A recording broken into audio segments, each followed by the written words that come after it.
a ver hoy la peregrinación. Hicimos un amplio preámbulo, unas explicaciones, en mi opinión, necesarias para poder entender bien y poder aprovechar el estudio de esta peregrinación de Israel por el desierto como un paralelo de la vida cristiana. Vámonos entonces al capítulo 13 del libro de Éxodo.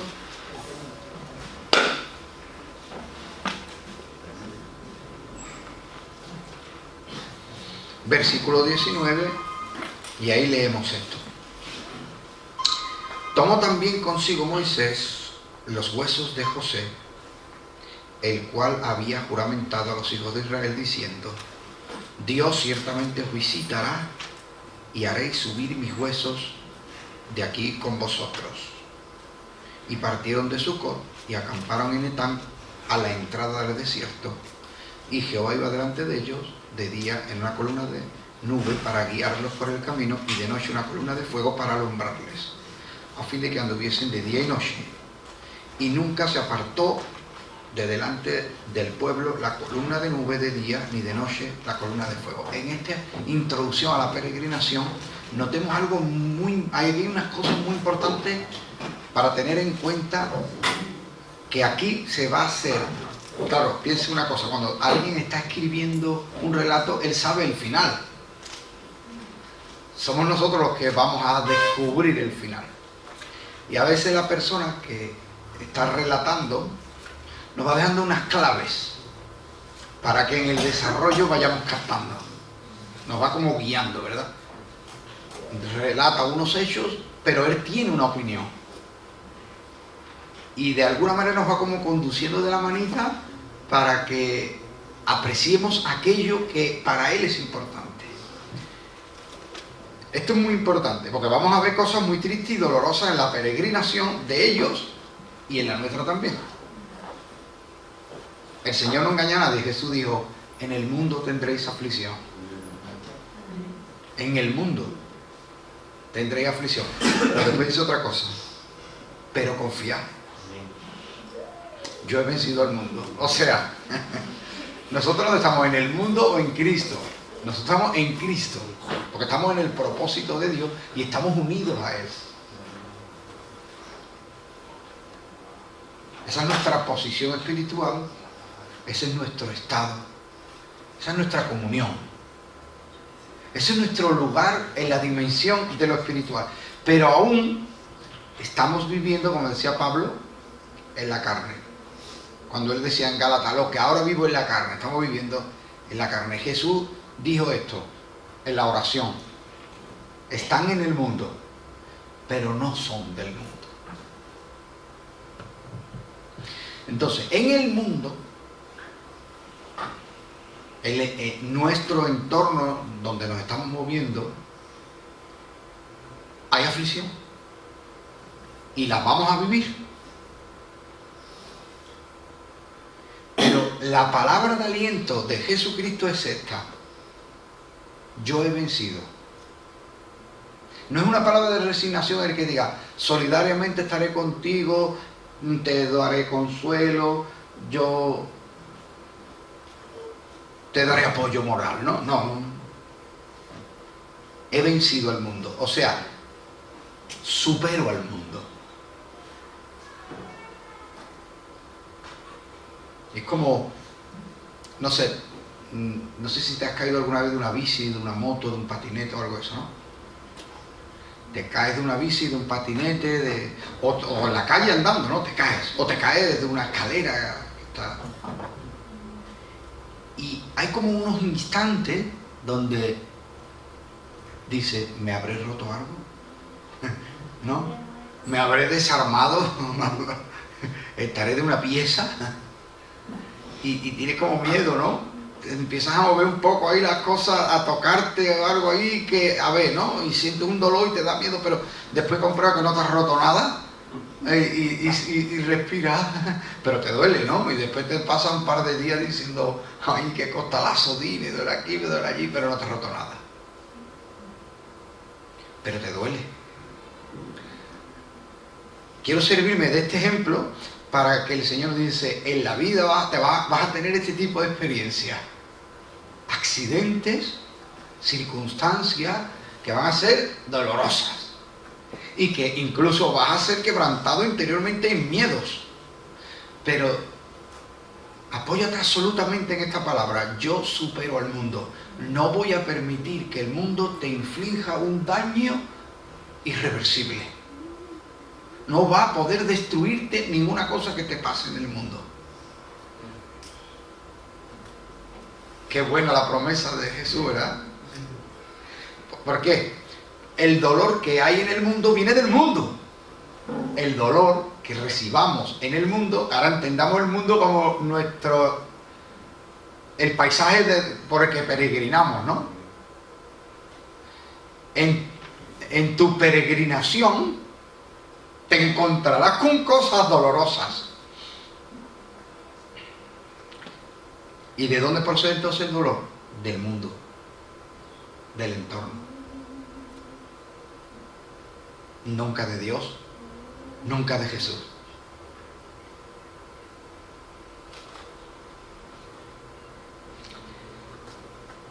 Después dice Jesús, yo supero al mundo. O sea, tengo el control. Si hay una medida destructiva contra ti, yo la neutralizo. Si hay una fuerza que venga con la intensidad suficiente para destruirte, yo la neutralizo y no te destruye. Pero lo que no va a evitarnos es el sentido del sufrimiento. ¿Podría hacerlo? Pues claro. ¿Hay algo difícil o imposible para Dios? Lo que pasa es que nosotros tenemos una lucha. ¿Cuál es la lucha? Nosotros rechazamos de manera natural e instintiva el sufrimiento. Es normal. Es normal que lo hagamos porque el sufrimiento no encaja con nuestro concepto del bienestar, evidentemente.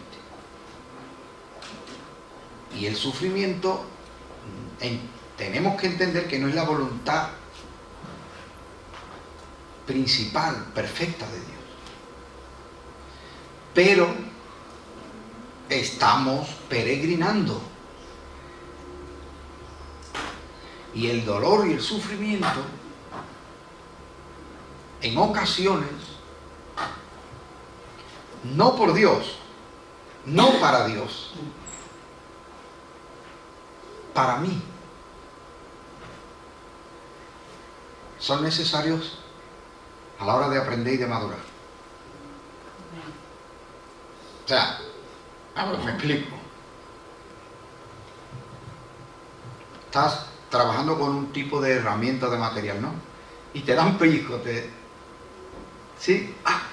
Ya, y dice, ya no pongo la mano ahí.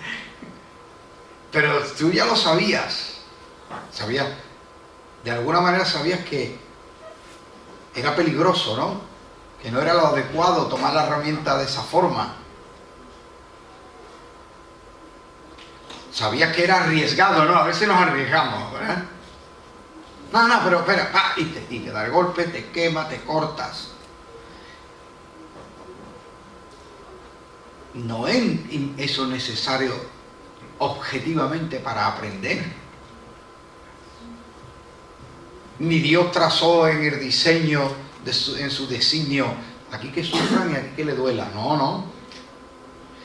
No es por Dios ni por sus planes. Es por mí. Que a veces necesito, en ese sentido que tengo de huir del sufrimiento, es el que me va marcando el carácter y me va dando la madurez. ¿Quién tiene la culpa? ¿Yo?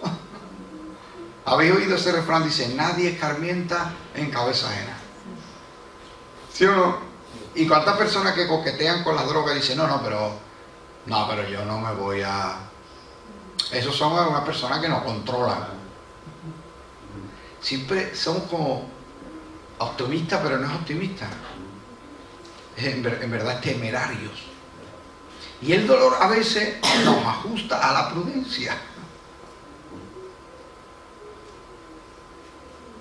Entonces, sobreproteger a las personas, tratando de evitarle todo sufrimiento y todo dolor, es el error craso que cometen muchos padres y muchos pastores. Y Dios no lo va a cometer con Israel en el desierto. Ustedes lo van a ver como el primer día, inmediatamente van a tener sed, lo van a ver. Y la sed produce dolor. El problema es que muchas veces nuestros déficits, nuestras carencias, afectan a los demás. El padre que sobreprotege al hijo es por su propia debilidad, sus propios temores. Y sus propios temores se proyectan en el niño y le impiden el desarrollo. Manolito, no te subas ahí a ver si te vas a caer. ¿Y cómo va a desarrollar los niños la musculatura? La tensión muscular y el crecimiento y la persistencia. Pues jugando, subiendo, trepando. Manolito, no te muevas, que te va a caer. Y Manolito crece con una musculatura laxa, total. Y un carácter lazo. Por culpa de mamá y su debilidad, de papá y sus temores. Después sale el crío débil, o cuando se vea fracasado, amargo y rebelde. Entonces, voy a recoger lo dicho hasta ahora y nos ubicamos. ¿El sufrimiento es un propósito de Dios? No. En sí mismo, no. ¿Es un medio? Tampoco. ¿Es necesario? Tampoco. ¿Y por qué existe? Existe no por causa de Dios, sino por causa de mí. Que hay cosas en la vida que no las voy a aprender, que no voy a madurar, que no me voy a fortalecer sin experimentar el sufrimiento. Cuando vamos es que uso metáforas del cuerpo, que es más fácil porque es la dimensión física, como siempre manejándola, ¿no? Empiezas a hacer un deporte. ¿Qué es lo que buscas cuando haces deporte? Fortalecer, tonificar, adquirir resistencia, ganar masa muscular. Busca una mejora del cuerpo, ¿no? En sus capacidades. Bueno, haces ejercicio el primer día, segundo día, más o menos estás ahí, te levantas por la mañana y dices, uy, cansancio, ¿no? Pero llegando la noche del siguiente día, o la mañana del día segundo, no te puedes mover, te duele todo. Agujetas, ¿no? ¿Eso era lo que queríamos cuando hicimos ejercicio? ¿Es lo que buscábamos? No. Pero en un sentido son inevitables. Al menos cuando pasas de no hacer nada al primer día.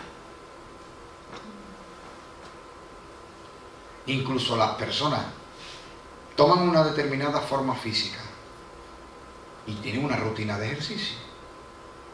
Y llega un momento en que realizan su rutina de ejercicio y no les afecta en nada. ¿Sabe por qué?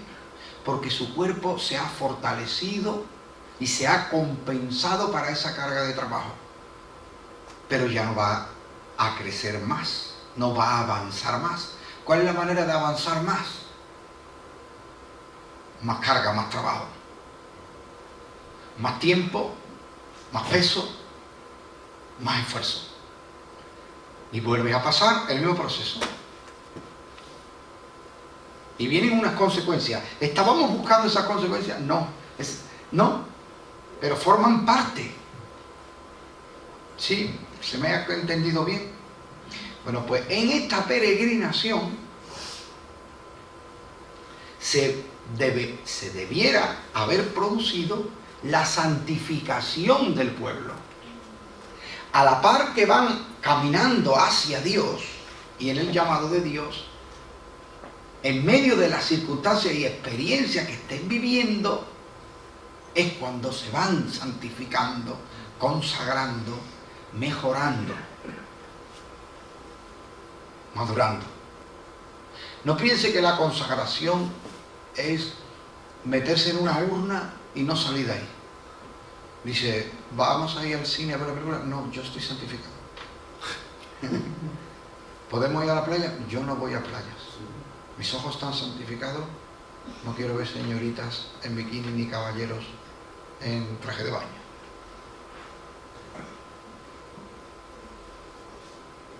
Mira qué música más bonita. Yo no escucho ninguna música que no sea sacra.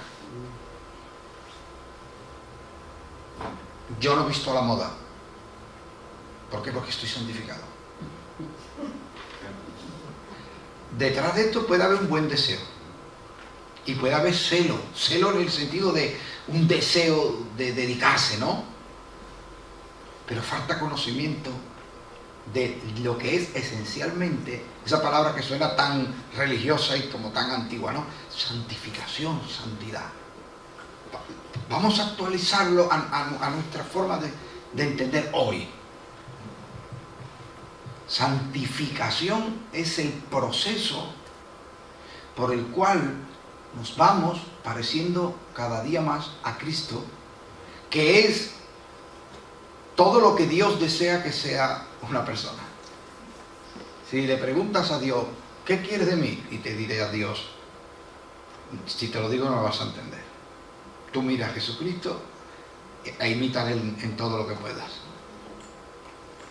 Y en el seguimiento de Jesucristo, a través de la lectura bíblica, de los evangelios, de la oración, de la guía del Espíritu Santo, del ejemplo de nuestros pastores y de nuestros mayores, porque Pablo decía, imitadme a mí como yo imito a Cristo.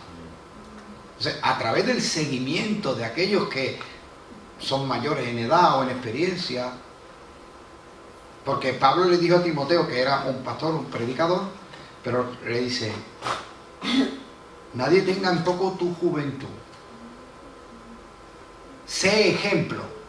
Entonces, había un problema, él iba a enseñar cosas a un pueblo, pero había gente que le podían doblar o triplicar la edad, había personas en la iglesia que le podían decir, Timoteo, tú puedes ser mi nieto, es que me va enseñando a mí. Entonces, la autoridad de Timoteo se iba a basar, en cierto modo, en el conocimiento que tenía de la Escritura. Sí.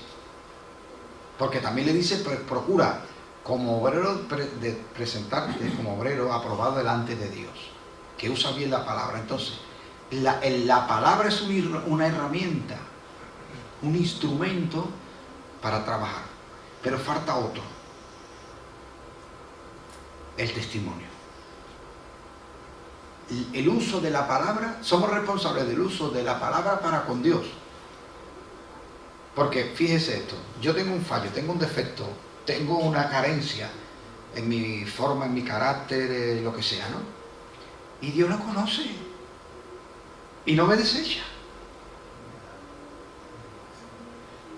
¿no? O imagínense un mecánico, tiene en su taller tiene herramientas que valen 5 euros, va a la ferretería y la compra 5 euros, pero tiene a lo mejor máquinas que son muy costosas, muy caras. Pero si el mecánico necesita un destornillador que vale 5 euros y no lo tiene, le da el mismo disgusto en ese momento que si se le avería la máquina. ¿Por qué? Porque no puede realizar trabajo. Se siente frustrado. Luego está el valor económico. Sustituir un destornillador le va a costar 5 o 10 euros. Sustituir una máquina le puede costar cientos. Pero si ignoramos el valor económico, cuando alguien que está realizando un trabajo le falta una herramienta, independientemente del valor, se siente frustrado porque no puede terminarlo. Así es Dios a la hora de considerarnos a nosotros. Hay unos que tienen mucho conocimiento, mucha habilidad, muy buen currículum, muchas cosas lindas. Tienen un carácter, tienen una madurez, tienen mucha virtud. Y pudiéramos valorarlo nosotros, no, Dios nos valora a todos iguales, pero nosotros lo valoramos como alguien, ¿no?, tremendo. Y luego vemos a alguien que, bueno, esta personita, pues, pobrecito, ¿no?, deja mucho que desear, esto es un destornillador de 5 euros. Pero el Señor dice, no, pero ese que tú menosprecias está ahí porque es capaz de hacer cosas y de estar en lugares y cumplir una utilidad para ser de bendición y de ayuda a los demás, que el otro no llega. Porque a veces puedes necesitar un destornillador así de grande, pero también puedes necesitar un destornillador así de pequeño.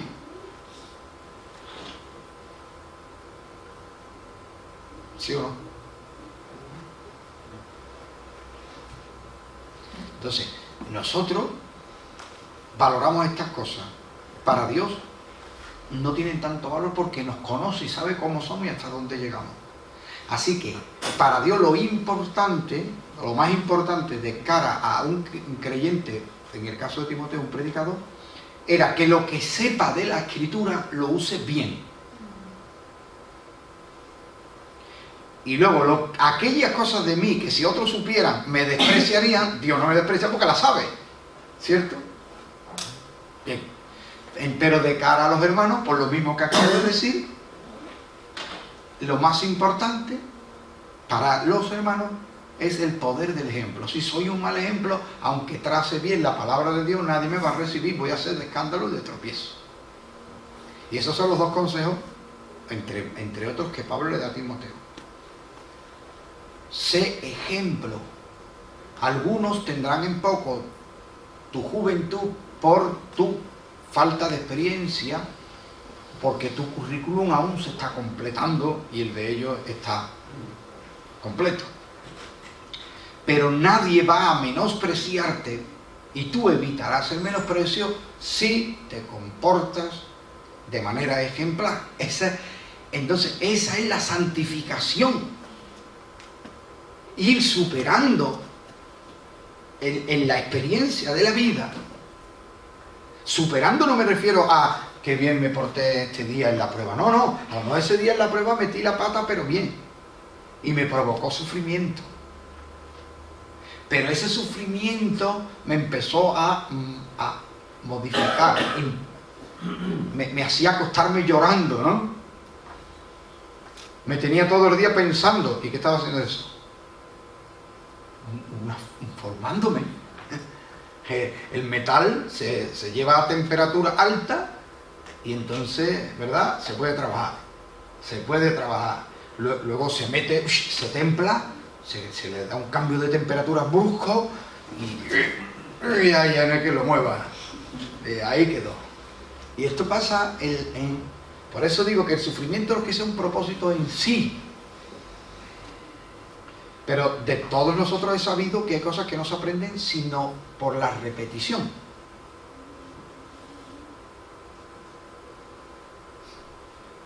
Y hay pensamientos que los repetimos una y otra vez por causa del sufrimiento. Y si yo no hubiera dicho esto, es que fui un imprudente, la verdad. ¿Verdad? Yo soy un imprudente y digo una palabra, ¿no?, y ofende a alguien. Y a mí no me comporta ningún tipo de repercusión. Pues sigo siendo un imprudente, oiga. Pero ahora yo soy un imprudente y me cuesta, ¿verdad?, unas consecuencias dolorosas. Y me acuesto por la noche pensando, ¿para qué dije eso? Es que eso no se puede decir.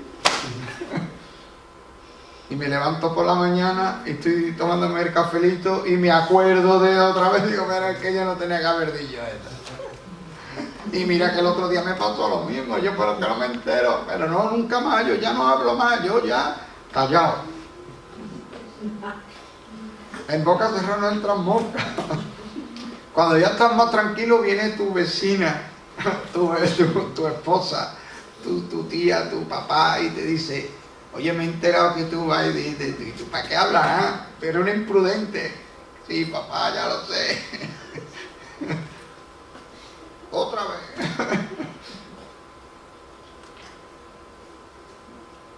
Y estamos repitiendo constantemente una escena en la cabeza, dándole vuelta. O a lo mejor que yo soy muy torpe y aprendo así. Pero hermano,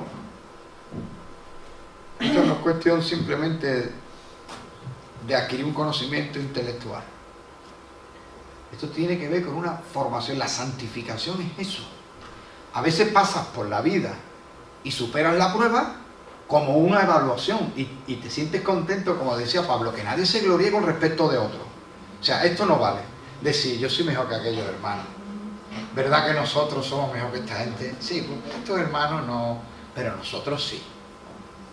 Aunque eso fuera verdad, está prohibido por Dios gloriarse de otros. Pero sí podemos gloriarnos respecto de nosotros mismos. Pasas por una prueba, la superas y dices tú, el año pasado en esto yo lo hubiera hecho mal. El año pasado o el otro, o cuando yo conocí a Cristo, a mí me pasó una cosa como esta y me voy al bar y me tomo 40 copas. El año pasado me pasa esto a mí y me voy a la galleta con esas personas y nos liamos a puño. Esto me pasa a mí en otro momento y robo una moto. Y empiezas a gozarte porque estás viendo en ti una mejoría, más madurez, una mente con otra capacidad de análisis, una templanza, una virtud, un dominio de tus pasiones.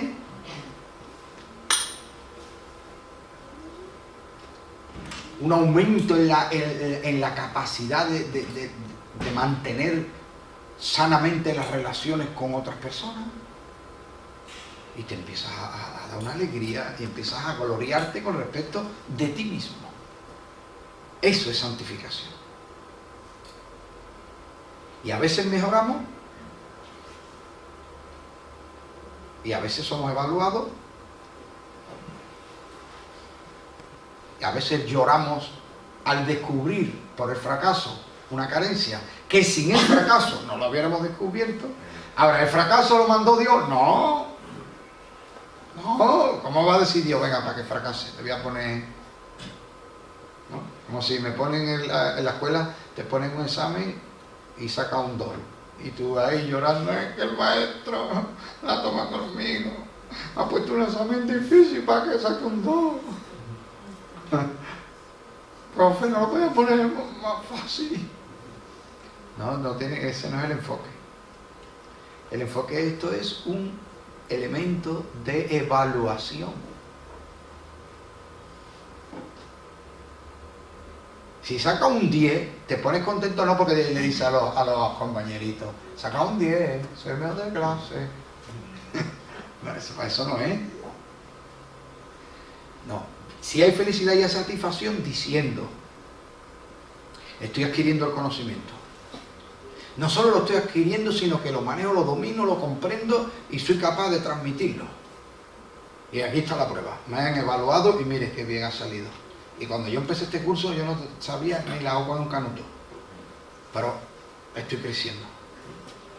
Y si saco un 2, ni soy el más tonto, ni voy a abandonar, ni tiro la toalla, ni nada. Simplemente ahí ese es un elemento para que yo tomo mi prueba de evaluación y digo, vamos a ver, el punto número 2 trataba del capítulo 3, apartado A, y lo he bordado.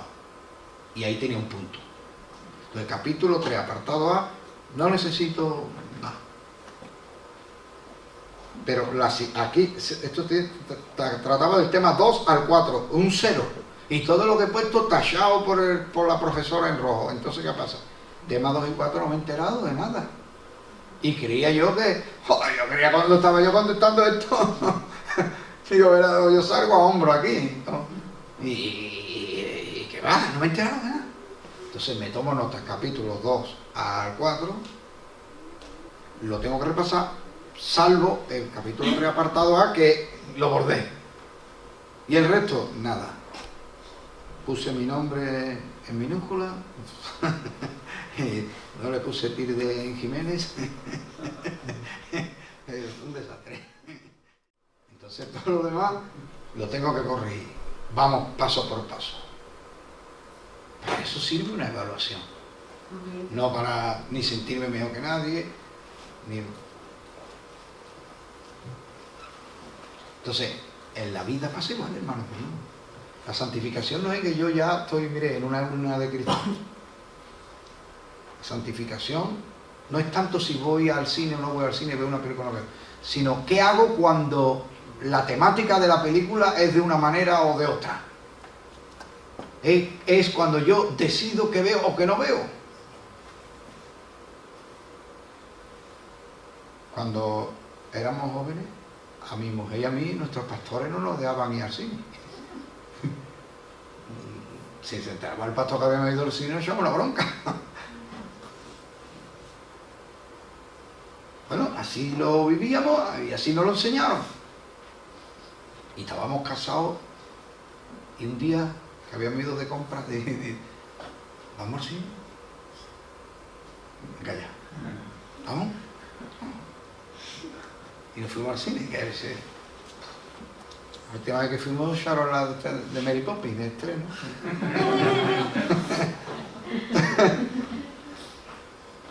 Y nos metimos en el cine, pero empezó la película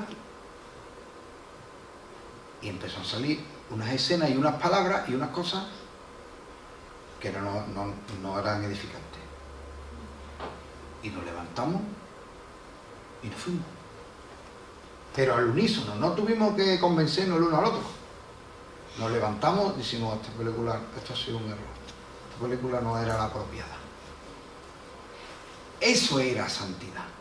Eso era santificación.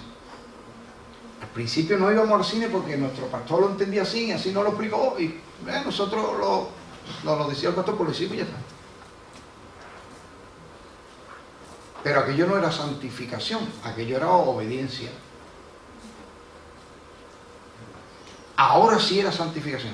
Cuando pagamos una entrada, nos gastamos el dinero, nos sentamos a la butaca, y cuando la película no nos edifica, ni las palabras que están diciendo, ni las cosas que están saliendo, nos levantamos y nos vamos, porque yo soy el dueño de lo que entra por mis ojos, por mis oídos. Todo lo que no me enriquece, me nutre, me aporta, me ayuda a mejorar como persona, o me entretiene sanamente, lo que no sea eso, yo digo no, porque mi vida es mía. Y eso es santidad, eso es santificación. Luego elige otra película que sea apropiada, que te edifique, que te aporta, que te divierte sanamente, y tú dices, pues esta sí la veo. Aprendí eso. ¿Y eso cómo lo aprendí? Viviéndolo, experimentándolo. Con esto no quiero decir, no estoy hablando de una moral relativa donde dices tú, experimenta y si te gusta bien y si tú luego... No estoy hablando de eso. Hay cosas que están en la escritura, dicen, no matarás. No voy a decir, espérate, yo nunca he probado matar. No, por favor, que locura es eso. Claro, creo que lleva un ejemplo que sea bestial para que se vea claro y evidente. Pero que la santificación y la santidad no es meramente la obediencia, sino el proceso por el que el creyente se va pareciendo en palabra, pensamiento y obra a Jesucristo. Y eso es en el peregrinar de la vida. Entonces, ¿cómo parten?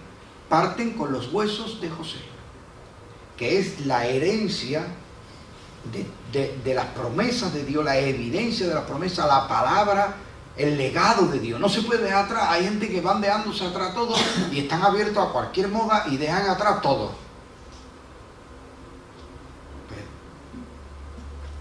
Así nos va. Así nos va. ¿Cómo vas a dejar atrás el legado? Mira, no nos cuesta ningún trabajo reconocer que Dios es omnipotente y comprendemos su omnipotencia en el cosmos. ¿Qué quiero decir? Que nosotros pensamos que si Dios quiere puede secar los mares. ¿Dicen amén? Amén. Si Dios quiere el planeta deja de existir. ¿Dicen amén? Amén. Si Dios quiere, ocurre esto o deja de ocurrir. Si Dios quiere, no amanece más. Decimos amén. ¿Por qué? Porque reconocemos sin ninguna duda que Dios es omnipotente.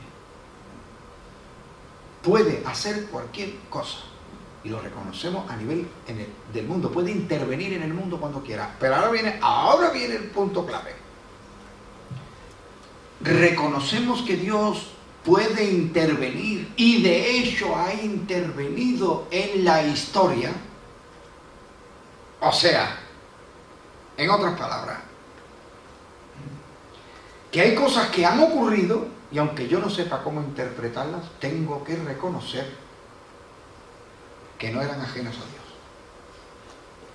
Y tengo que reconocer que en mi vida van a ocurrir cosas y que aún así Dios tiene la jurisdicción y la capacidad para intervenir en el devenir de los acontecimientos de mi historia personal, de la historia de mi familia, de la historia de una congregación, de la historia de una nación y de la historia universal. Eso nos cuesta más trabajo, ¿eh?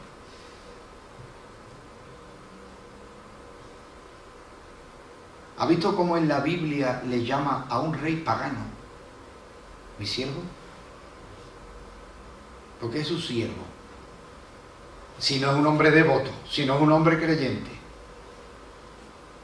si es un emperador. Porque lo usa en su profesión. Porque es una herramienta.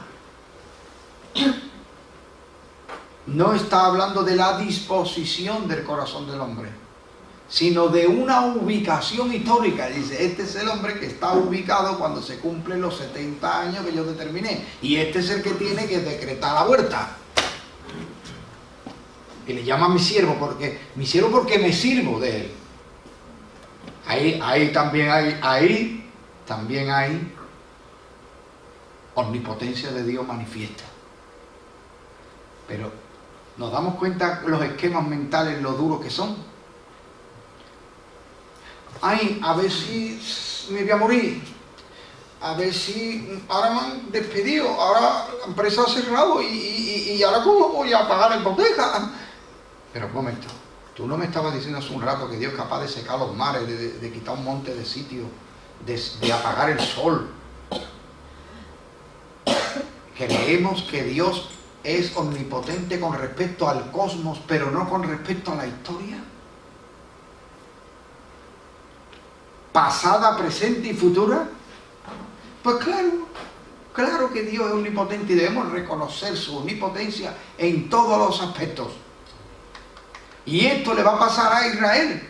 Han visto el poder de Dios superando a Faraón y a los dioses de Egipto y no van a confiar en la compañía de Dios y en la fidelidad de Dios mientras peregrinan. Pero Moisés, que nos va a contar el fracaso del pueblo en la peregrinación, ya nos está diciendo una cosa que es lo que yo le he dicho que teníamos que prestar atención. Uno, prestar atención a los huesos como que representan la fidelidad de Dios en cuanto a lo que prometió en el pasado, ¿sí o no?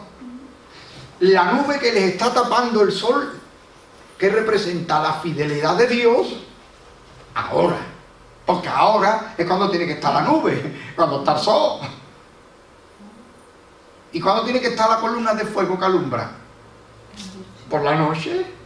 Nos la pone la columna de fuego en el día 40 grados, porque entonces nos asamos como pollo. Y me pone la nube por la noche. ¿Y para qué me pone la nube por la noche? No, Dios ahora. Y si ahora necesito una sonrisa, Dios me da una sonrisa.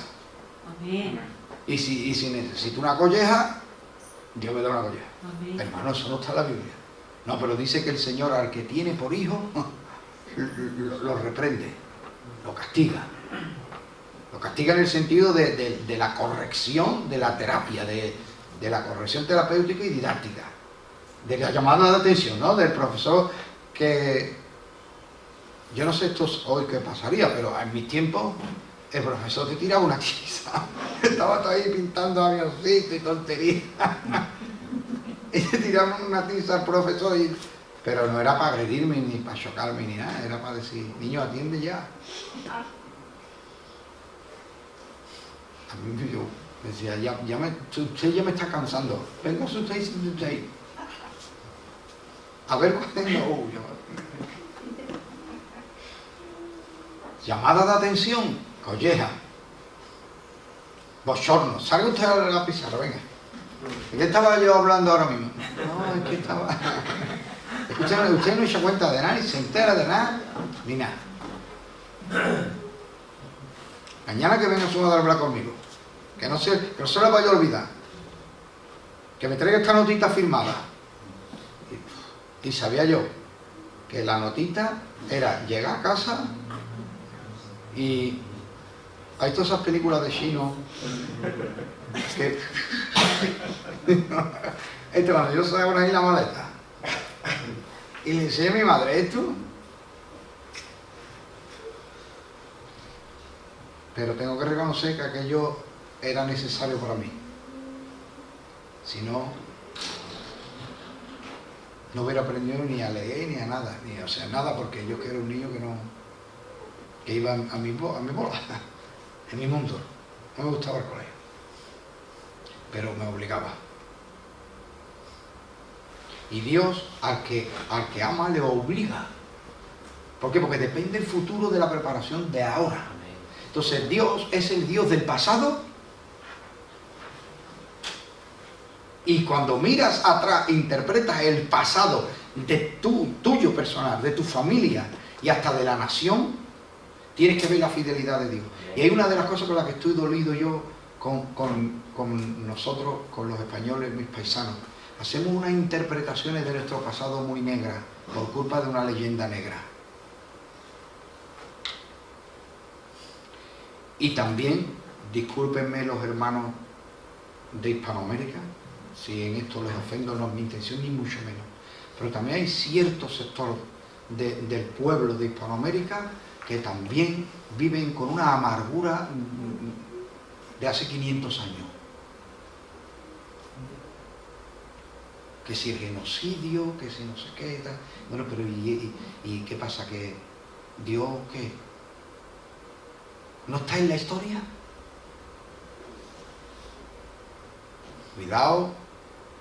Cuidado porque estamos presos en la interpretación que hacen de la historia gente muy perversa, gente llena de odios, de revanchas históricas, de complejos. No voy a decir nombre, pero hay un hermano cristiano a día de hoy que me parece una magnífica persona y me parece un hombre con un conocimiento increíble de todas las materias.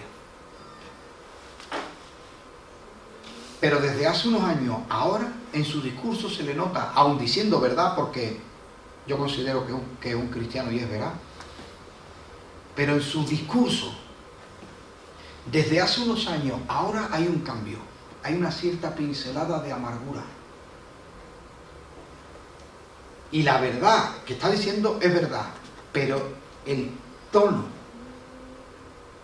y la amargura que refleja el tono va a afectar a algunas personas que no tienen quizá un discernimiento, una capacidad de elementos de juicio, y les puede transmitir amargura y resentimiento.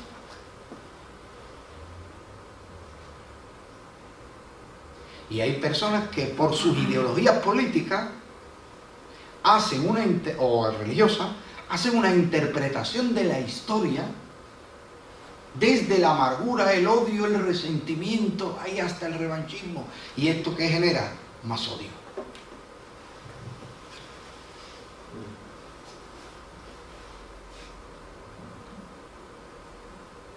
Entonces, tomar los huesos de José es no renegar de que del pasado, ¿sufrieron ellos en el pasado, sí o no?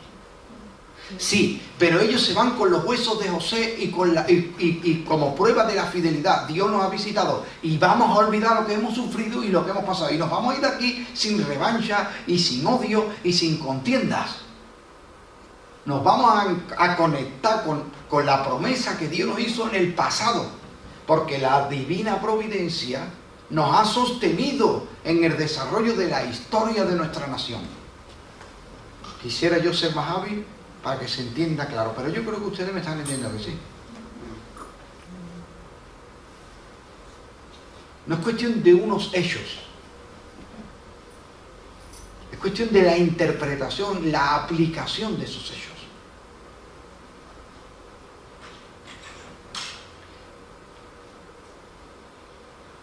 Y en España se hizo algo bien. En la transición se quiso empezar sin odio, sin ira, sin rencores, gente que había sufrido.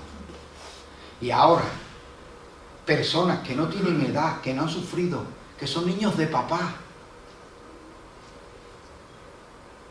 titiriteros que viven del cuento, de hacer 4 chistes que no le hace gracia a nadie, porque no están ahí para hacer gracia, porque no la hacen, están ahí para mofarse, para reírse y para dañar la sensibilidad de otros, porque hay quienes hacen una interpretación amarga, revanchista, llena de odio de la historia. Nunca haga eso un creyente. Hay hechos, unos mejores, otros peores. Yo tengo recuerdos de personas que sus actos me dañaron en el pasado, pero hoy los recuerdo sin amargura y sin odio, los recuerdo como una anécdota de mi vida y trato de sacar algo positivo. Usted me puede decir, es que a mí me violaron cuando yo era joven. Vale, eso es una cosa muy terrible y muy mala, muy dolorosa y muy traumática. Pero creo que han pasado suficientes años para que usted se haya repuesto de eso y le haya sacado ventaja y partido a una experiencia dolorosa, dura, amarga, por la que nadie debería pasar. Es que a mí me abandonaron mis padres cuando era pequeño. Vale, una cosa muy dolorosa, muy trágica, muy triste, que supuso un obstáculo mayor en el desarrollo de la persona, ¿no? Pero ¿lo superaste o no lo superaste? Sí, lo superé y me hizo más fuerte.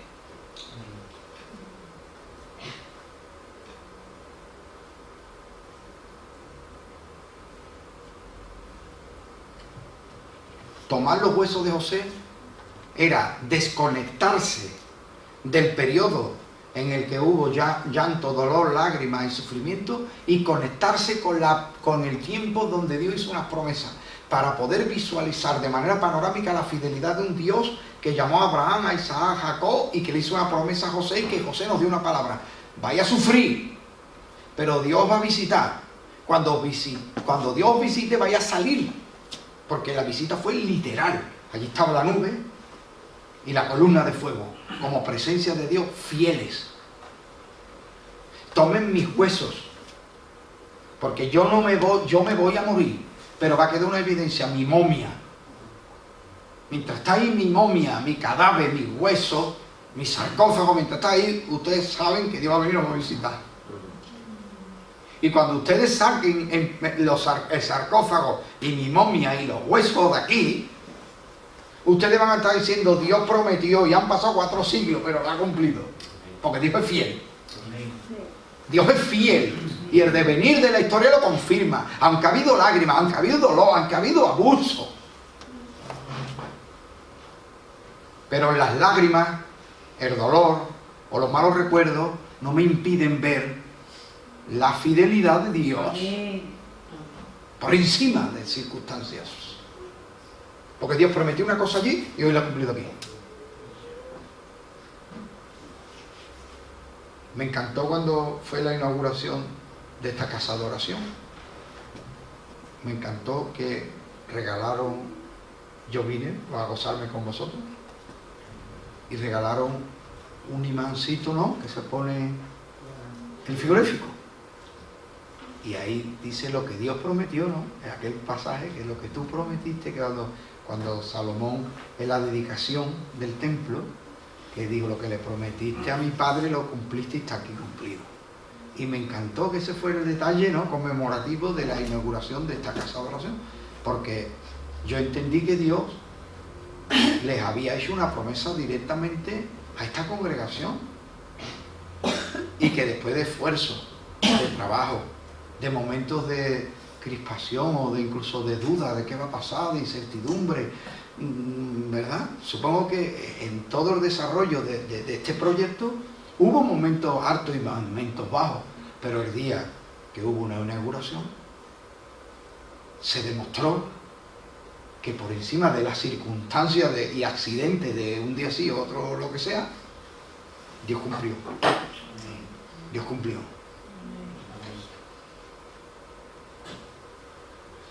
Cuando empezamos a llorar, porque no se enfade conmigo, ¿vale? Los españoles lloran porque si hubo una dictadura, Franco, los hermanos de Hispanoamérica se ponen a lamentar que vino Cristóbal Colón, que vino los conquistadores. Y el otro empieza a llorar porque su papá le pegaba. Y el otro llora porque su mamá era alcohólica. Y el otro llora porque la Santa Inquisición que nos machacaba. Y todo el mundo está llorando. ¿Sabe lo que está diciendo con eso? Dios será Dios para el cosmos, para crear el mundo y para destruirlo. Pero Dios no es Dios para intervenir en la historia. Dios se olvidó de nosotros y el mal prevaleció. Y el mal nos ha afectado de una manera insuperable. Me niego a eso. Me niego a eso. Me niego a eso, porque yo soy simbólicamente de los que llevan en el hombro el féretro de José.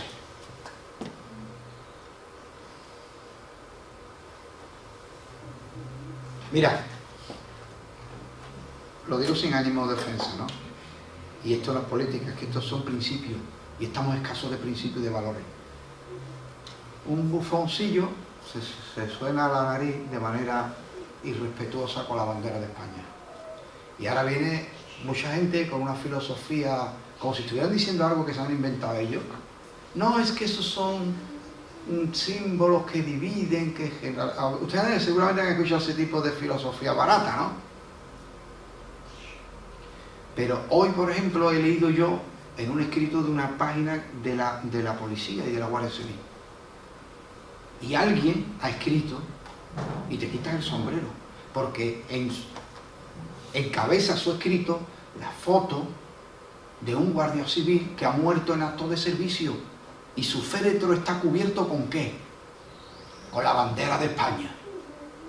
¿Por qué? Porque ese guardia civil murió defendiendo y protegiendo a todos los que están representados en esa bandera. Porque cuando se te para el vehículo en medio de una autopista que te pueden atropellar y viene la Guardia Civil, no te pregunta si eres de un partido o de otro, si eres monárquico o republicano, te ayudan, ¿sí o no? Y si alguien te quiere pegar o atracar o agredir, tú llamas a la policía o a la Guardia Civil o a la policía local y vienen a defenderte y a ayudarte y a defender tus derechos, seas del partido que sea o de la ideología o de la religión que sea, ¿sí o no? Porque ellos tienen un principio y una vocación. Eso no es solo un trabajo. Persona que es policía o guardia civil tiene, aparte de un trabajo, tiene una vocación de servicio y de proteger. Y eso está representado en su vida, respaldado con su vida, y por eso cuando muere entienden que ha muerto en un acto de servicio a todos. Y lo cubren con la bandera, que es un símbolo de todo lo que él creía y por lo que él vivió y murió. Y entonces ahí viene el escrito del policía hablando de esto. Pero usted se cree que 4 bufones y 4 chavales que le han comido el coco y que los han llenado de odio y de oscuridad.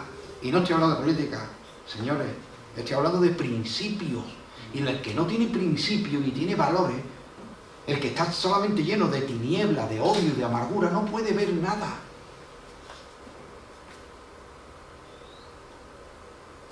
Se sentirá bien el que ha hecho eso, se sentirán bien los que lo respaldan, y todos los que lo respaldan resulta que son del mismo corte.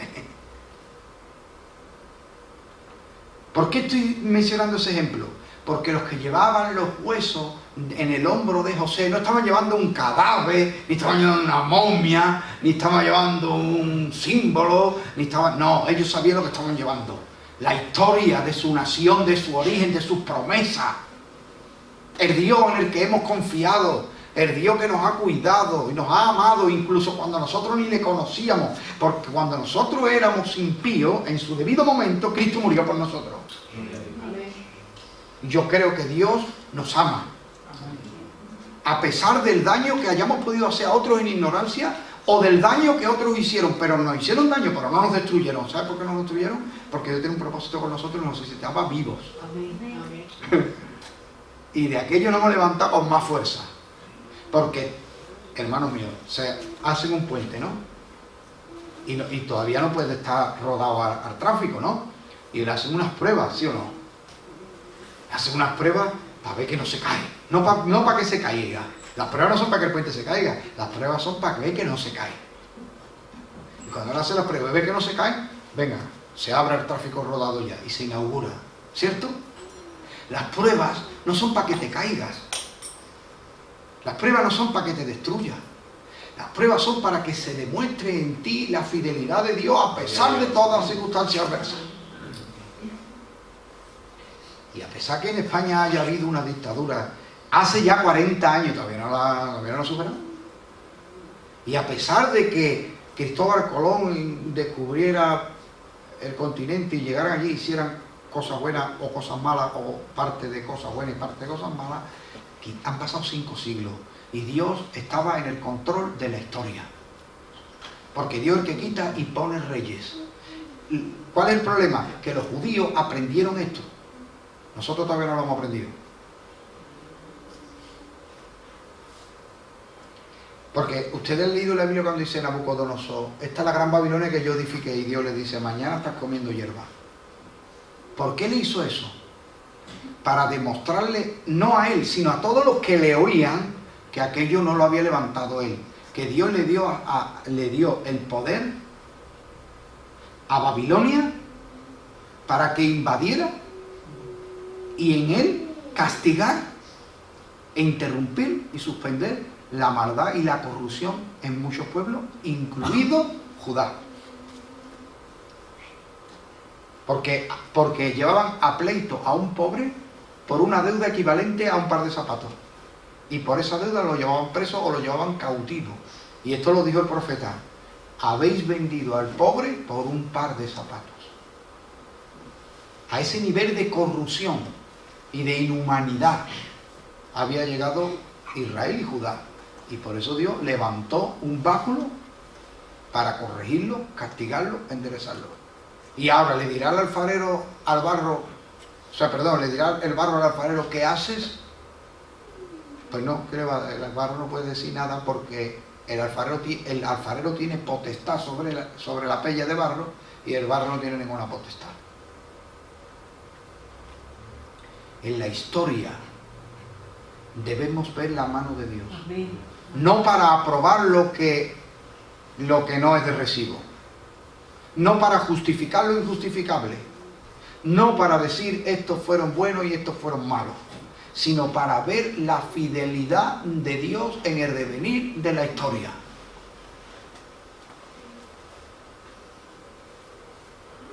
Eso significaba llevar los huesos de José en el hombro. Y concluye este pasaje que hemos leído diciendo, y no se apartó la nube en todo el tiempo. ¿Qué es lo que nos está introduciendo ya? Que en la peregrinación ellos van a fracasar. Pero Dios no se va a apartar. A ver, vamos a seguir un poquito, a ver si está...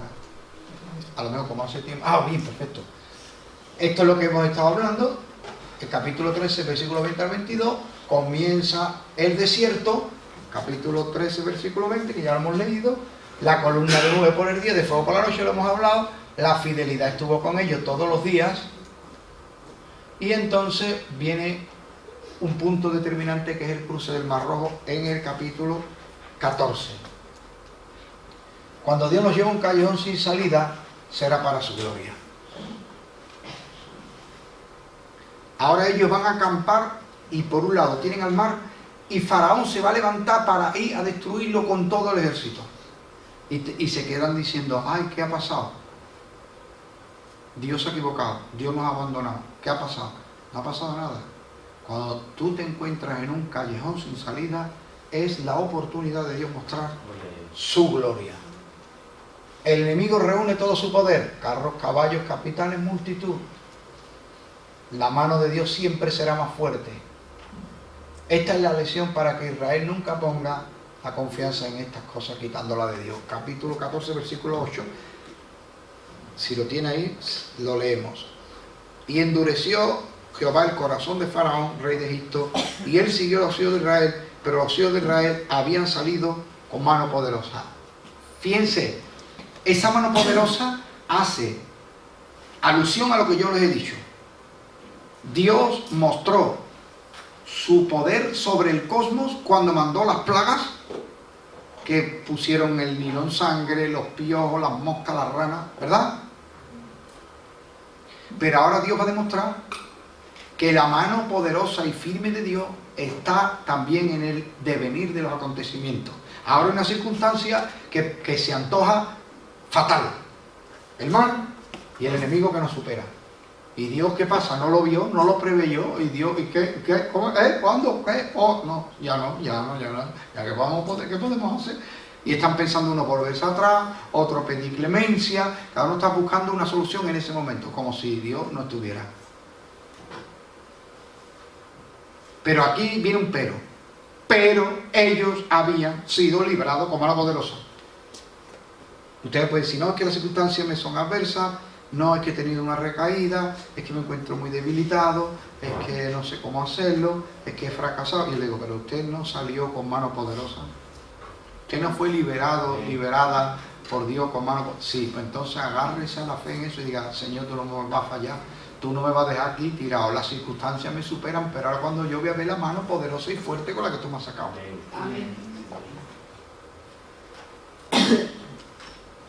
El temor de Dios, el temor del pueblo produce dudas.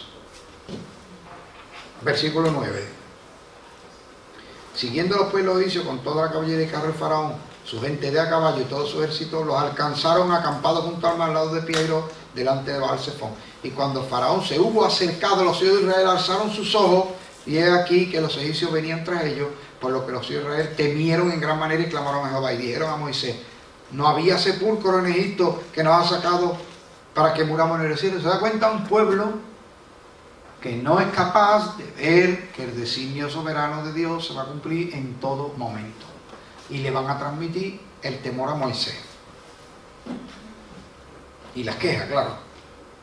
Pero, ¿cómo responde Moisés? Moisés dijo al pueblo, no temáis, estad firmes, y ved la salvación que Jehová hará hoy con vosotros, porque los egipcios que hoy habéis visto, nunca más, para siempre los veréis. Jehová peleará por vosotros, y vosotros estaréis tranquilos. Jehová peleará por vosotros. Esto, aquí hay encerrado una profecía escatológica. Un día las naciones se reunirán y reunirán todo contra Israel, y ese será el día de la derrota definitiva del mundo. Está escrito en la palabra, hermanos míos, maldito el que maldiga a Israel. Ni yo soy sionista, ni prosionista, ni soy judío, ni me paga nada el Estado de Israel, ni nada de 1900, nada. Pero leo la Biblia y el Espíritu Santo mora dentro de mí.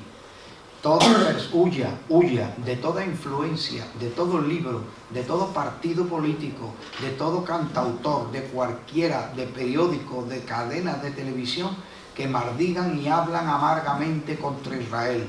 Son espíritus de rana, y si no, lee Apocalipsis y ya usted lo sabrá un día. Espíritus diabólicos que están sembrando un antisemitismo. Usted se va a dar cuenta que hay gente que son de un extremo de la política y otro del otro extremo aparentemente opuesto, y tienen como una cosa, el odio a Israel. Palabras como sionistas, como los banqueros judíos y otro tipo de expresiones que lo único que tratan es de sembrar el odio y un deseo de destrucción de Israel, pensando que Israel es el origen de todos los males.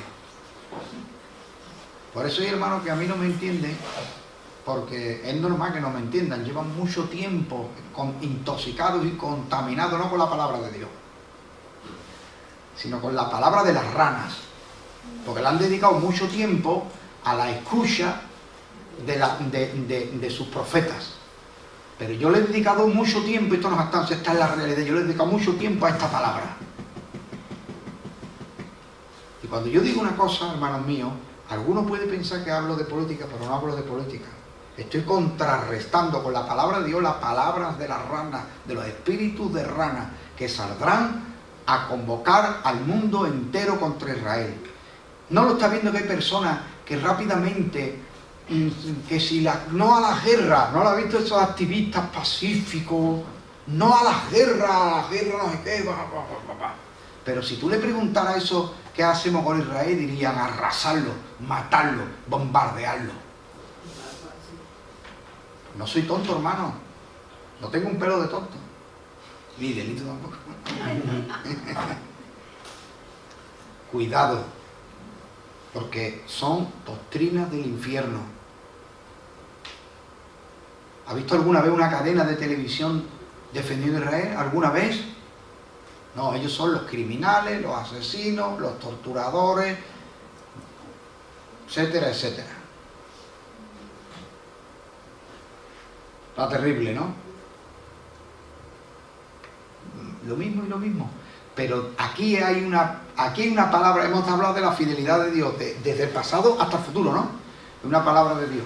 Moisés le dice al pueblo de Israel, allí, rodeados, cuando el enemigo cree que los va a matar, que los va a aniquilar y que los va a destrozar y reúne todo su poder, dice Moisés, no tengáis miedo, porque Dios va a pelear por vosotros.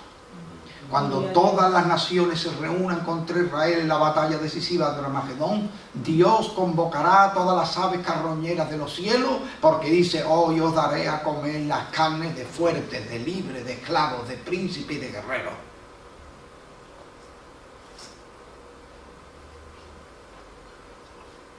Que sigue creciendo el antisemitismo, que sigue intoxicando de odio a toda la sociedad para que todo el mundo firme y todo el mundo diga que sí contra Israel.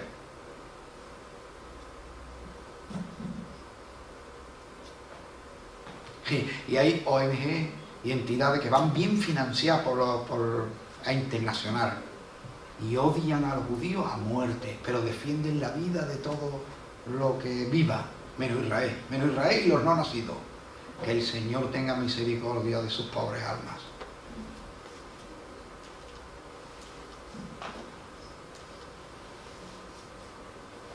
¿Sabéis por qué Dios los reúne? Porque el propósito es destruirlos para siempre. Terrible. Pero yo le voy a hacer, en vez de una aplicación escatológica, le voy a hacer una aplicación devocional para ti y para mí. Cuando vuelva a tu pasado, todo lo peor de tu pasado, y parece que te va a echar mano y que tu experiencia en el Señor y tu aventura cristiana ya llegó a su fin, Dios lo habrá traído todo para derrotarlo de una vez y para siempre. Va a haber una prueba decisiva en la que tú te vas a parar de frente con toda la fe de Dios y le vas a decir a tu pasado, no, nunca más. Y lo vas a decir con tal fuerza y autoridad que tú mismo o misma te vas a sorprender a ti. Diciendo, pero ¿dónde está ese poder? ¿Cómo que le he dicho no? Y esto no va más a mi vida, y esto no voy a participar más de esto. Y ahora voy hacia lo que voy. Y me aferro a las promesas y al propósito de Dios y a los planes nuevos para mi vida y a una nueva visión que tengo y a una ilusión que tengo, y no me va a parar nada. Soy como un tren de mercancía, porque el tren lo que tiene es que va por la vía y ya tiene el rumbo marcado. Y la inercia hacia adelante. Cuando el enemigo se ponga enfrente, será para que tú lo destruyas. Y cuando digo el enemigo, aquí era un ejército.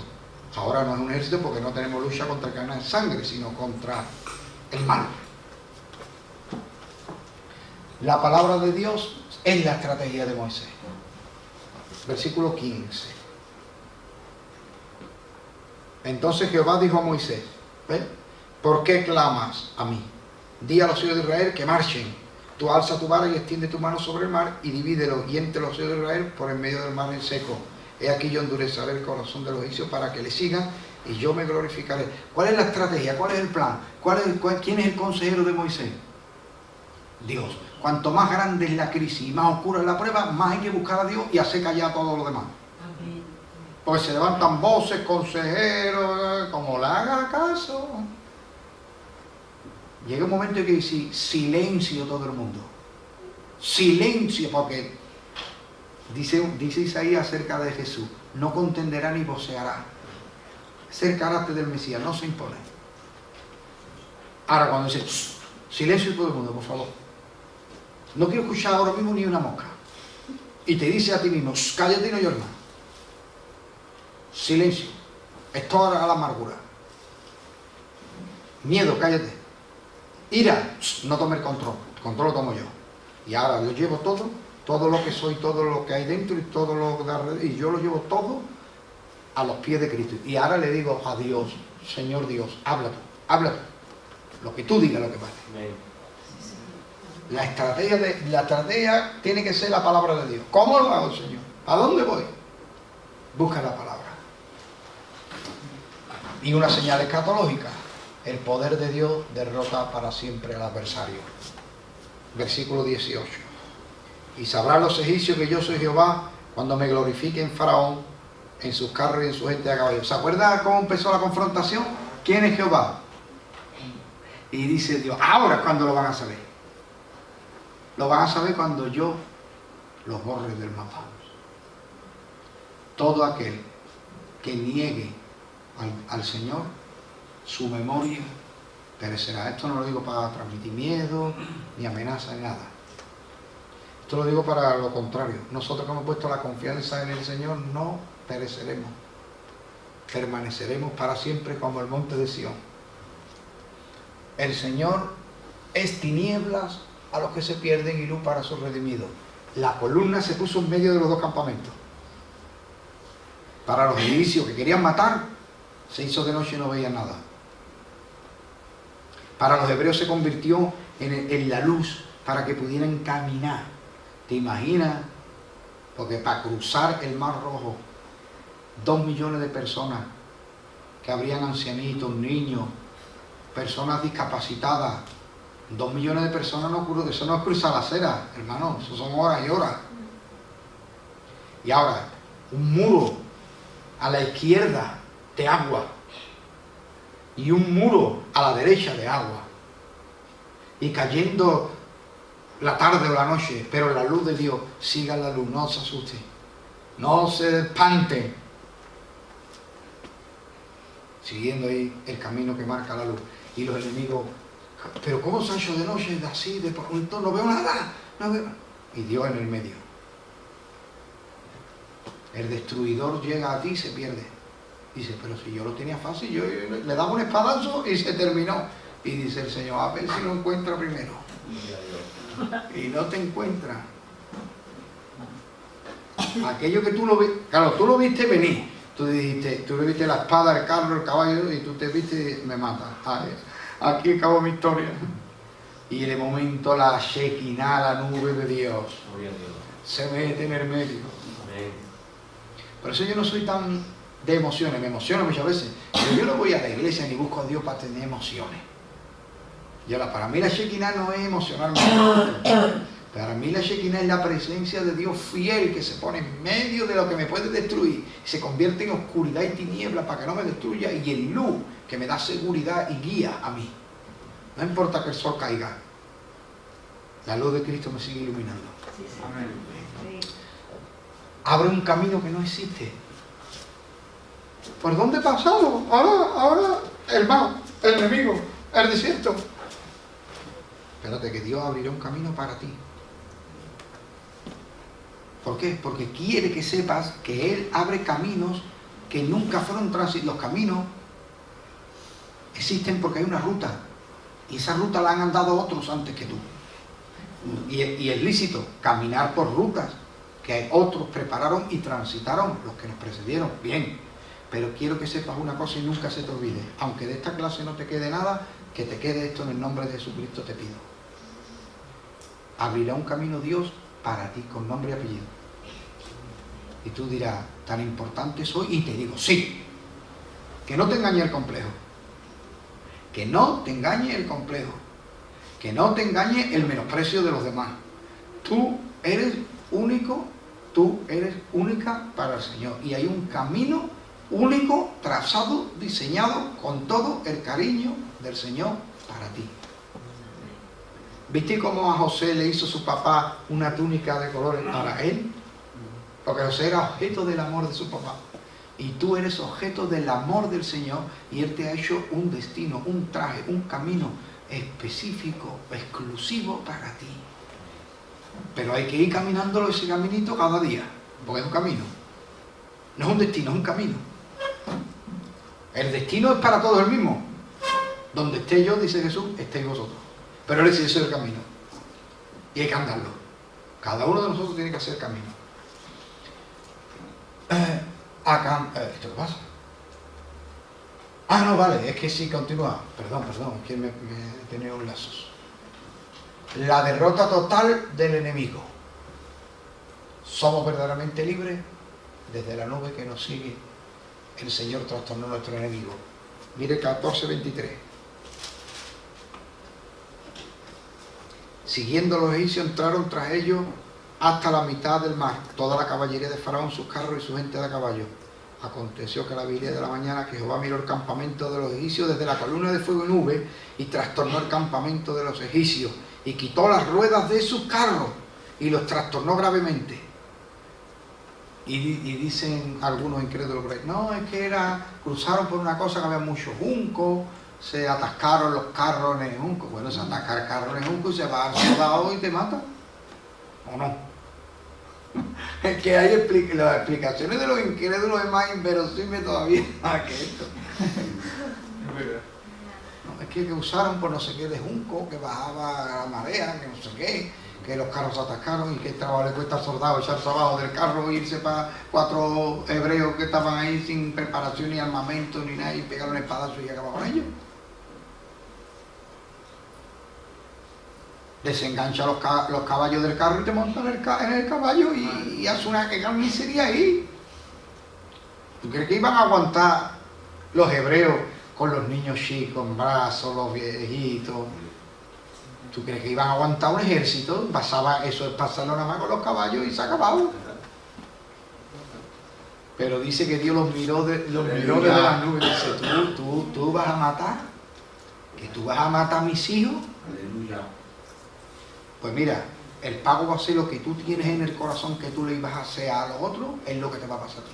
Y le quitó la ruedecita a los carros cuando estaban en el medio. Y dice, ¿qué ha pasado aquí? La rueda. Yo por la rueda. ¿Pero cómo es esto? No lo entiendo. Y la nube. Y no veo nada.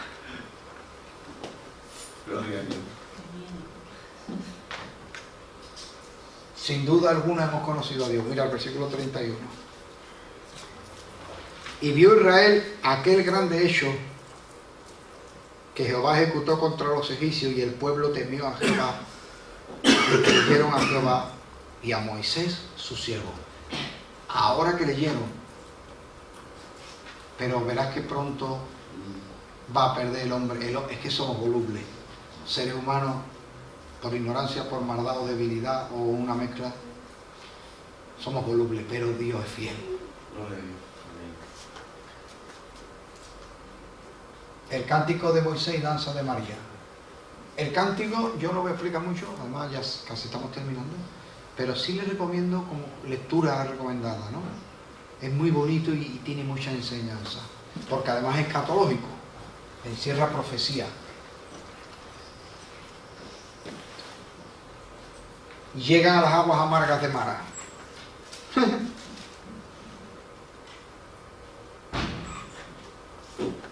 El capítulo 15, versículo 22. E hizo Moisés que partiesen del Mar Rojo y salieron al desierto de Sur, y anduvieron 3 días por el desierto sin hallar agua. Esa expresión 3 días es clave en toda la Biblia, ¿eh? Se va a seguir repitiendo constantemente. 3 días. Anduvieron 3 días por el desierto. Ustedes ya saben por qué, porque esos son los 3 días que Cristo estuvo muerto y volvió a la vida, resucitó. 3 días sin hallar agua, y llegaron a Mara, y no pudieron beber las aguas de Mara porque eran amargas. Por esto le pusieron el nombre de Mara. Entonces el pueblo murmuró contra Moisés y dijo: ¿qué hemos de beber? Y Moisés clamó a Jehová, y Jehová le mostró un árbol y le echó las aguas, y las aguas se endulzaron. Allí les dio estatuto y ordenanza, y allí los probó. Y dijo: si oyeres atentamente la voz de Jehová tu Dios, e hicieres lo recto delante de sus ojos, y dieres oído a sus mandamientos, y guardares todos sus estatutos, ninguna enfermedad de las que envía a los egipcios te enviaré a ti, porque yo soy Jehová tu sanador. Y llegaron a Elí, donde había 12 fuentes de agua y 70 palmeras, y acamparon allí junto a las aguas. Primera dificultad de la nueva vida: frustración amarga. Llegan a un sitio y las aguas son amargas, no son potables. 3 días y necesitan el agua para vivir. Todo esto tiene un símbolo muy grande. ¿Saben ustedes que Jesús dijo: el que tenga sed venga a mí, beba, y yo le daré del agua de la vida? El que beba del agua que yo le daré, se hará en él una fuente. 3 días sin agua es decirle: y ahora ustedes han sido liberados por mí, ¿sí? ¿Y quién los va a sostener? No solo librar, no solamente que un día Dios me salvó porque yo fui elegido antes de la fundación del mundo y tal. No, ¿y quién te va a sostener cada día? Esa es la prueba. Y la amargura que produce ir caminando y que se agoten tus recursos y depender de Dios. Ahí es donde se prueba la nobleza. Cuando uno llega a la bancarrota, a la escasez de recursos, el que es noble y confía en el Señor, ora. Aunque tema, ora y espera y confía. La persona rebelde empieza a hablar. La amargura no está en las aguas, la amargura está en la boca. Lo que no era potable no era las aguas, era la boca de ellos. Y eso es lo que están siendo probados. Y viene la queja. Cuidado con la queja, porque ahí es donde está la amargura. No tengo tiempo de explicarles todo esto con profundidad, pero espero que lo comprendan. Ahora, el árbol cortado, ahora Dios dice: voy a quitar vuestras quejas y vuestras amarguras. ¿Habéis sido probados? Y ante la dificultad, la escasez, habéis empezado a quejaros con amargura. Pero yo voy a dar el remedio para vuestras amarguras. Y coge Dios un árbol y lo corta. Y ese árbol cortado lo echan en las aguas y las aguas se hacen potables. ¿Quién es el árbol cortado? Jesús, cortado de la tierra de los vivientes, dice el profeta. Y Él es el que hace que el camino nuestro sea dulce y sin queja. Él es el que hace el agua potable. Él es la fuente del agua. Pero también representa ese árbol cortado y echado al agua Cristo en su bautismo, porque el bautismo de Jesús, el bautismo del creyente simboliza: quiero morir al pecado, no quiero vivir más para el pecado y quiero vivir una nueva vida con Dios. Pero para Cristo el bautismo significaba lo contrario. Voy a dejar mi vida para tomar vuestro lugar. Mi vida por la vuestra. Yo voy a poner mi vida por vosotros. Era una prueba didáctica. Es la primera prueba, porque mirad el versículo 25 del capítulo 15. Mirad cómo dice: y Moisés clamó a Jehová, Jehová le mostró un árbol y lo echó en las aguas, y las aguas se endulzaron. Allí les dio estatuto y ordenanza, y allí los probó. Aquello fue una prueba didáctica. Es para decirle: vamos a comenzar un camino. En el camino tendréis aflicción, pero es necesario que tengáis la confianza absolutamente puesta en mí. Porque este camino que estáis andando lo abrí yo. Y voy con vosotros de manera fiel por delante y por detrás, por el día y por la noche, en el frío y en el calor. Soy vuestra provisión. Y ahora les dice: yo os voy a enseñar a depender de mí. Es lo que le está diciendo. Vivir para Dios mantendrá la salud, lo contrario será amargura. Porque ahora le dice: ¿qué pasó cuando? ¿Por qué vinieron las plagas? Porque Faraón dijo: no, Dios no existe. Y entonces Dios se reivindicó. Faraón decía: no, Dios no existe, lo que existe son los dioses de Egipto. Y ahora Dios destrozó todo aquello que atribuían, todo el bien que atribuían a los dioses de Egipto, Dios lo destrozó. Entonces, ¿quién prevaleció? ¿Los dioses de Egipto o Dios? Dios. Entonces, el decir Dios no salva, Dios no existe, Dios no va a hacer nada, Dios no puede, o Dios se desentiende, es lo que trae las plagas. Por eso les dice, si oís mi voz y me creéis y me tenéis presente, ninguna plaga os tocará. Qué tremenda promesa, ¿no? No me toca ninguna plaga. ¿Esto qué quiere decir? ¿Que no me puedo enfermar? Pues sí, porque estoy en un cuerpo humano, un cuerpo débil. ¿Verdad que sí? Porque llega un frío, te coge un frío y ¡bum! Proceso gripal y te pega 4 o 5 días en la cama. Somos muy débiles. Cuando yo digo ninguna plaga no me va a tocar, no me estoy refiriendo con soberbia o jactancia cuando soy tan débil, no. Quiero decir, nada dañino, destructivo, amargo, nada que pueda venir a mi vida para interrumpir los propósitos santos de Dios en mi vida. Nada me va a frustrar ni nada me va a parar, porque Dios cumplirá su propósito en mí. Y si hay una gripe, con la gripe. Y si no, cuando me cure de la gripe. Pero nada nos va a parar. Porque vivimos para Él.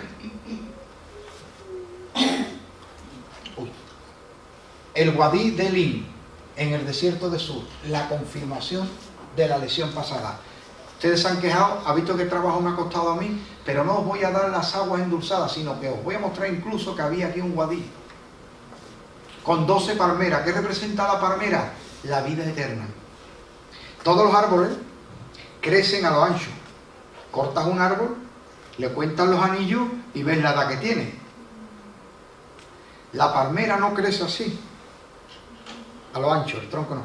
La palmera tiene la corona, ¿no? Se caen las palmas y sale una nueva corona arriba. ¿Y qué hace? Cada vez más alta. Entonces, ¿hasta dónde va a llegar? Y además es muy longeva la palmera. Tiene muchos más años de vida que la media de árboles. Entonces, entre la longevidad de la palmera y que siempre está creciendo hacia arriba, representa la eternidad, la vida eterna. Por eso dice el Salmo, el justo florecerá como la palmera, crecerá como el cedro del Líbano, plantado en la casa de Jehová. Es una promesa de eternidad de manera poética. 12 fuentes de agua, una para cada tribu y una fuente para cada uno. 70 es el número de plenitud, 70 palmeras, que representa la vida eterna. Acampado junto a agua de reposo, la nueva vida comienza sentado. Hay muchas religiones que invierten los términos, te dicen, no, usted gáneselo, usted paga un precio y usted entonces obtiene un premio. Esto es todo lo contrario que enseña la Biblia. No es dado como remuneración. La iniciativa nunca fue nuestra. La iniciativa siempre fue de Dios. Dios el que salió a buscarnos, Dios el que nos hizo las promesas, Dios el que dio todo, Dios el que diseñó un plan, Dios el que nos ha amado, Dios todo, sol y deo gloria, ¿no? Eso es evidente. Que diga otra cosa está difamando al Señor, aunque sea sin querer. Esto no es que yo pago un precio y Dios me remunera, no. Esto es todo, me lo ha dado Él y todo lo recibo por Él. Por eso comenzaron sentados. Como dice Pablo a los Efesios, nosotros estamos sentados en los lugares celestiales con Cristo. Cuando sigues leyendo la epístola de los Efesios, luego dice, andad como es digno. Pero primero tú dices, primero yo he alcanzado una posición con Cristo. Y estoy ahí sentado y establecido, al ladito de Cristo ya. Que tengo mi posición, porque Él me lo dio todo. Y ahora me dice, ve caminando la vida. Entonces, aquí hemos llegado antes al destino de lo que hemos empezado a andar, fíjense. Al revés. Primero tú caminas y luego llegas. No, aquí llegas y ahora vas a caminar. En todo trabajas y después cobras. No, ahora aquí te lo dan todo y te dice, y ahora anda como es digno. Dice, es que está al revés. No, pues será que está el mundo al revés. No, pero esta es la realidad de la Biblia. En el desierto de Sin, Dios da codornices y el maná. Segunda queja. Quedamos aquí. En el desierto de Sin, Dios da codornices y el maná, el capítulo 16. Gracias, Señor, por todo lo que tú nos das. Ayúdanos siempre, Señor, a vivir.